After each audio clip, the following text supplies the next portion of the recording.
You've been throwing away the better half of the banana, and nobody ever told you.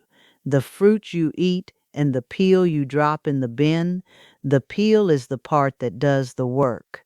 It shines your shoes, keeps your Sunday roast from drying out, feeds your roses, and does a handful of things you wouldn't believe. And here's the part that'll bother you. The one thing almost everybody does with a banana peel is the weakest thing you can do with it. Before you bin another one, let me show you. Number one, scuffed up leather shoes, the good pair you keep for church and for funerals. Before you go buy that little tin of shoe polish, go to your fruit bowl. Take the soft inside of a ripe banana peel and rub it all over the leather, right over the scuffs. Give it a minute, then buff it off with a soft, dry cloth. The scuffs lift and the leather comes up shining because the peel has natural oils in it and potassium, which is the very thing they put in the polish you were about to pay for. I shined my good shoes with a banana peel more Sundays than I care to admit, back when a tin of polish was money I'd rather keep. One thing, though, this is for smooth leather only, not suede and not the shiny patent shoes. It does nothing good there. Smooth leather, and it comes up beautiful. Now, if the peel can do that to leather, think about what it does to a tough piece of meat. That's number two. A roast that comes out dry is a heartbreak, especially with what meat costs now. Here's what the peel does. Take a ripe peel, a good yellow one going brown, and lay it right on top of your roast before it goes in the oven. As it cooks, the peel holds the moisture in and keeps the top from drying out and going leathery, and it puts a little tenderness back in the meat. It works on a chicken, on a beef roast, on a pork shoulder, all the same. You lay it on top, you cook your meat the way you always do, and you take the peel off and throw it out at the end, or drop it in the garden, which we'll get to. Nobody at the table will know the peel was ever up in there.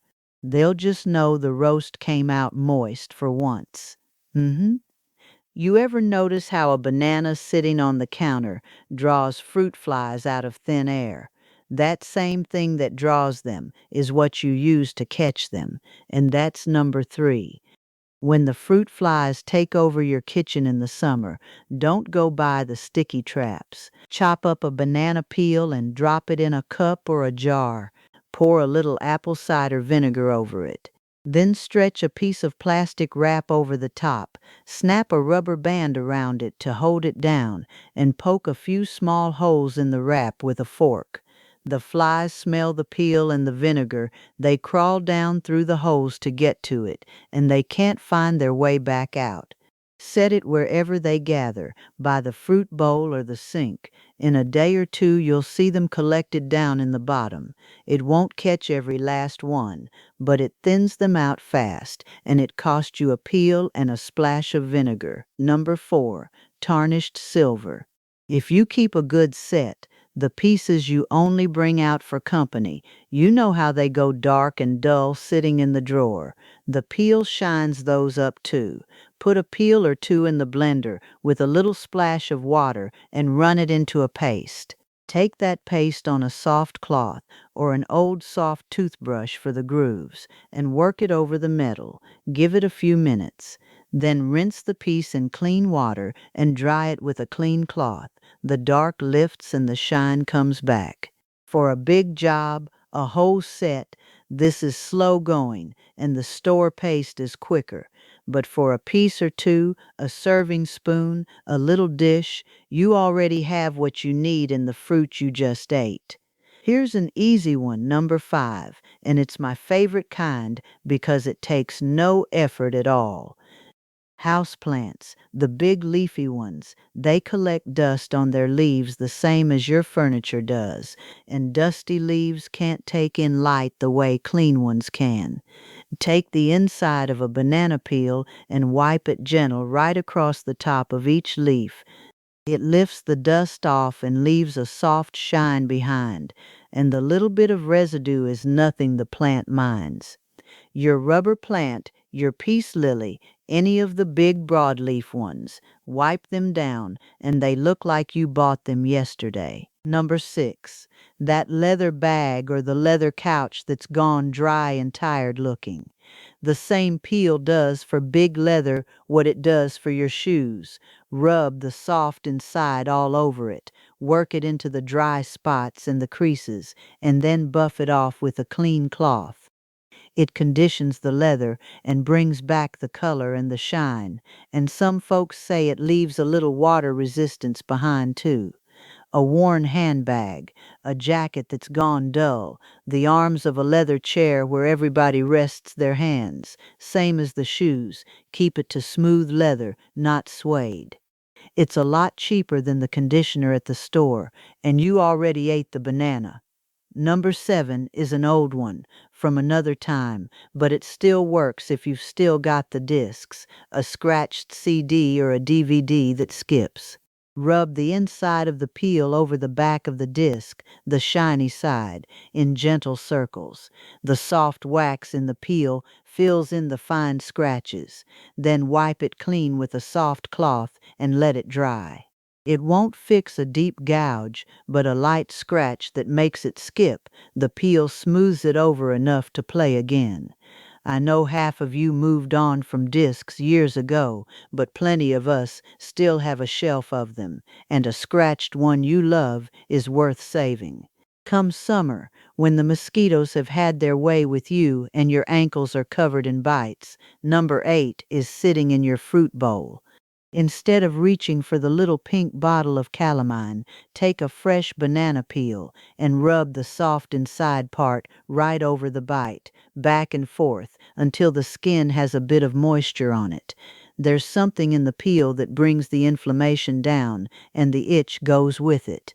The bite's still there, but that maddening need to claw at it settles, and that is half the battle, because the scratching is what turns a little bite into a scab and then a scar. It's gentle enough for the children, and there's nothing in it to fret over.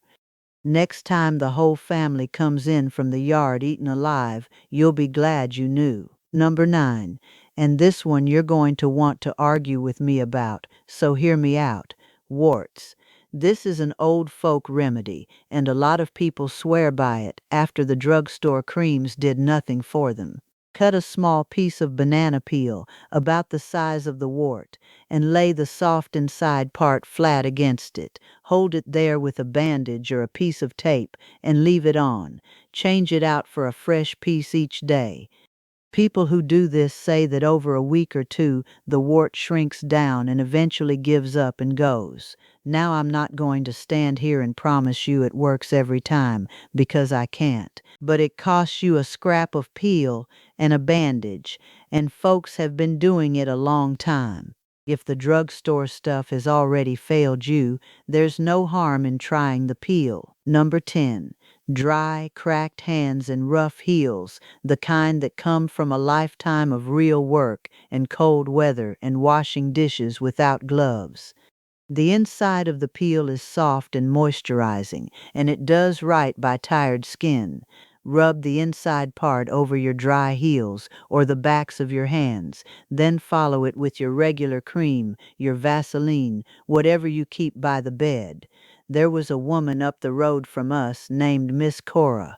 Every time she cooked, she'd take the banana peel and whatever egg white was left in the shell, and she'd work the two of them into her hands and up her arms right there at the sink and rinse.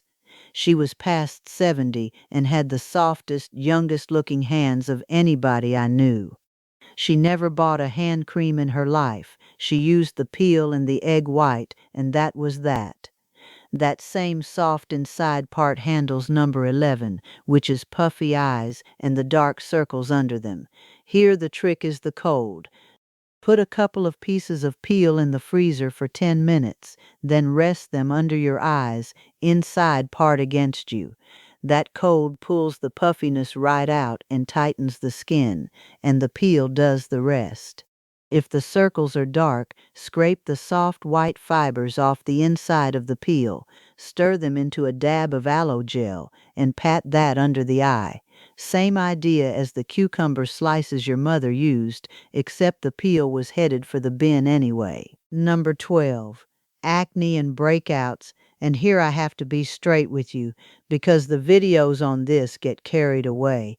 You'll see young women rubbing a banana peel on their face and swearing their pimples were gone by morning. A pimple was going to run its course by morning anyway, so don't believe the overnight miracle. What the peel actually does is gentle and real. Rub the inside over the spots and rinse it off with cool water. It calms the redness down, it's soft on the skin, and it costs you nothing. If you've got sensitive skin, it's a lot kinder than half the harsh things sold for breakouts. Just don't expect it to erase acne like the thumbnails promise. And one more thing. If you're putting the peel on your skin, give it a rinse first, especially if it isn't organic, because the outside of the peel can carry pesticide. Number 13 is for your hair. The peel is full of potassium, and blended up it makes a soft conditioning treatment that leaves dry, breaking hair smoother. Take a couple of peels and blend them with a little water until you've got a smooth mush, no lumps to get stuck in your hair. In the shower, work it through your hair and over your scalp, leave it 5 or 10 minutes, and rinse it out well, then shampoo like normal. Rinsing thoroughly is the whole trick, because bits of peel left behind are a misery to comb out.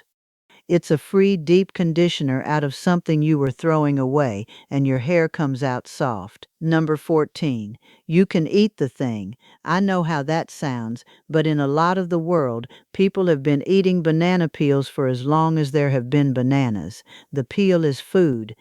If your banana is good and ripe, the peel is softer and sweeter and less bitter than you'd think, and you can boil it, or fry it, or blend it into a smoothie and never taste it. Some folks cook it down and season it up until it pulls apart almost like meat, and some steep a clean ripe peel in hot water and drink it like a tea. Wash it well first.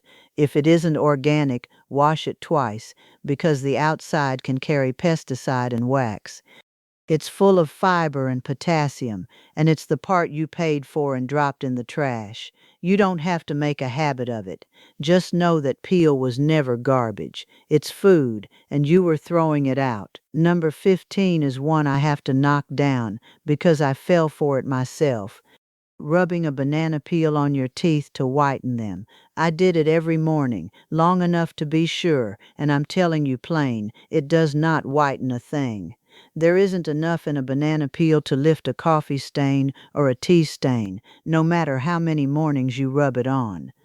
What it does is give the surface a light little polish, and it tastes fine, and that's the whole of it. And there's a catch nobody mentions. The peel is a touch acidic, and rubbing acid on your teeth every single day wears at the enamel over time, and enamel doesn't grow back. So do it now and then if you like, no harm, but don't do it every morning chasing a white smile it can't give you. For that, you want the dentist. Number 16. And now we're out in the garden, where the peel really earns its keep. Your roses and your tomatoes are heavy feeders, and they love potassium, and the peel is full of it. But there's a right way and a wrong way. The right way is to bury it. Dig down a few inches at the base of the rose bush, or right in the hole when you set a tomato plant in. Lay the peel flat and cover it back over with soil. In the ground it breaks apart slowly and feeds the roots, and a lot of gardeners will tell you it helps keep the aphids off the roses too. What you do not do is leave the peel sitting on top of the soil, and hear me on this, because that's how you end up with flies and gnats, and it'll draw rats and wasps right into your yard. On top it's a pest problem, buried it's plant food, so take the extra minute and put it under the dirt. If digging a hole for every peel is more than you want to do, number 17 is the easy version. Dry your peels out on a windowsill or in a low oven until they go dark and brittle, and then grind them up in an old coffee grinder or with a mortar and pestle into a coarse powder. Sprinkle that right around the base of your plants as a side dressing, or turn it straight into your compost, and it breaks down far quicker than a whole wet peel ever would. Dried and ground, it disappears into the soil and feeds it without drawing a single pest. And if you keep backyard chickens, they'll peck up the dried peel too, ground into their feed. Just wash it well first. If you're the type that saves things up, keep a jar of the powder by the back door and use it as you go. And that leaves the last one, number 18, banana peel water. This is the thing almost everybody does with a peel, and it's the weakest use on the whole list. You've seen it. You drop a few peels in a jar of water, let it sit a day or two, then pour that water on your plants like it's a miracle fertilizer. I made that water a whole season, faithfully, before I understood the truth of it. Almost all the good in a banana peel is locked up inside the peel itself. It does not just melt out into a jar of water in a day or two. What leaches into that water is a tiny bit of what a plant needs, a fraction of it, and the rest of the goodness is still sitting in the peel you strained out and threw in the bin. So you poured out the weak part and binned the strong part. You want that peel to feed your garden? Bury it or dry it and grind it, like I showed you. That's where the food is. The jar of water barely does a thing, so there it is. The next time you finish a banana, look at that peel a second before you drop it, because you just saw all the jobs it can still do. It shines your good shoes and your silver, keeps your roast from drying out, thins out the fruit flies, calms a bite and a breakout, and out in the garden, buried or dried, it feeds your roses better than any jar of water ever will. The fruit was never the only useful part of it. Before you go, I've got a question for you. Whoever raised you, your mother, your grandmother, the woman next door who never let anything go to waste, what did she do with a banana peel that I didn't get to? Put it below and let me know, because I know some of you learned this at the elbow of a woman who wasted nothing, and I want to hear what she taught you.